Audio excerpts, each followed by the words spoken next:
So I spoke at an education summit for Microsoft. I also spoke at an education summit for Apple.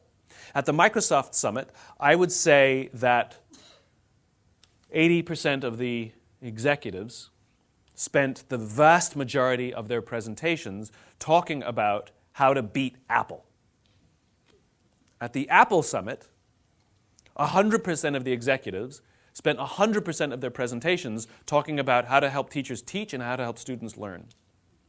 One was obsessed with their vision, one was obsessed with where they were going, the other one was obsessed with beating their competition. Guess which one is frustrated in this competition? Because the finite player is playing against its competitors, and the infinite player is playing against themselves. The infinite player wakes up every single day and says, how do we be better this week than we were last week? How do we perform better next month than we did this month? It's a game of constant improvement.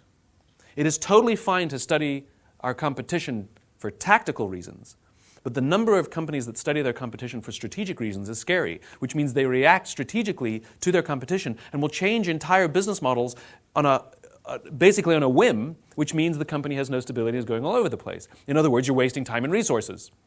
And you're frustrating the people on the inside because they don't know where they're going. It's a constant game of reaction. A long time ago, in a previous life, I used to work at an ad agency. And I was a junior kid, and I worked in the competitive analysis department. And I worked on one of the telephone company clients that we had. And my job was to report to the client on what the competition was doing. Now, the number of other telephone companies that existed in America that day was quite a long list. And the client couldn't afford to study them all. So we studied a handful of them. So think about that for a second. They're studying their competition, but they're only studying some of their competition. Well, what about all the others? Not to mention the fact that in the infinite game, it's usually the competitors we don't know about that take us down, not the ones we do know about. MySpace had no idea that Facebook even existed until it completely destroyed their company because they were so focused on the ones they did know about. And I find that fascinating because remember, in the infinite game, we don't always know who all the competitors are. So at the end of my talk at Microsoft, they gave me a gift. They gave me the new Zune when it was a thing. Zune was the competitor to the iPod. And this thing was gorgeous. An absolutely spectacular piece of technology. Beautifully designed. The user interface was beautiful. It was intuitive and simple. It was a really remarkable piece of technology. It didn't work with iTunes, which means I couldn't use it, which is a different problem. But the technology itself was really quite sophisticated and quite stunning. So after I got done with my talk at Apple, I'm in the back of a taxi with a very senior Apple executive, sort of employee number 12 kind of guy. And I decided to stir the pot. And I turned to him, I said, you know, Microsoft gave me their new Zune, I said to him. And it is so much better than your iPod Touch. To which he responded, I have no doubt. Conversation over. Because the infinite player understands that sometimes you're ahead and sometimes you're behind. And sometimes your product is better and sometimes it's not.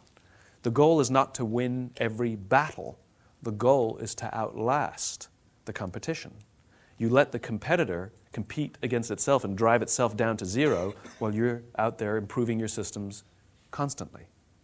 This is what it means to play the infinite game. And I've become totally fascinated by this because the companies that frustrate their competitors, the ones that seem unbeatable, the ones that everybody targets but seems unable to reach, accidentally are playing the infinite game.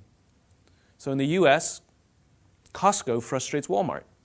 But if you listen to Jim Senegal, the founder of Costco, he talks about building a business for the next 50 or 100 years, not for the next 1 year or 1 quarter for Wall Street. He talks about the need to take care of his employees first, his customers second, his shareholders third, because that's the way he will build a long-lasting company. And it is true, when we prioritize the needs of the shareholders, which, by the way, is the equivalent of a coach prioritizing the wants of the fans over the needs of the players. That's what shareholder supremacy is. That doesn't build a strong, stable team. You may win a game, you may even win a tournament, but you won't build a team that can win year after year after year after year. Southwest Airlines frustrates all the other airlines in America because they're competing against themselves. They put their employee number one, they put their customer number two, they put their shareholder number three. That is the order in which you play the infinite game, because that is the order in which you build stability. But companies that have it in the reverse order go out of business or are merged or acquired because they run out of the will or the resources to compete by themselves. I'm totally fascinated by this. The vast, vast, vast majority of businesses don't know the game that they're playing, don't know the game that they're in, which means we're all playing by the wrong rules.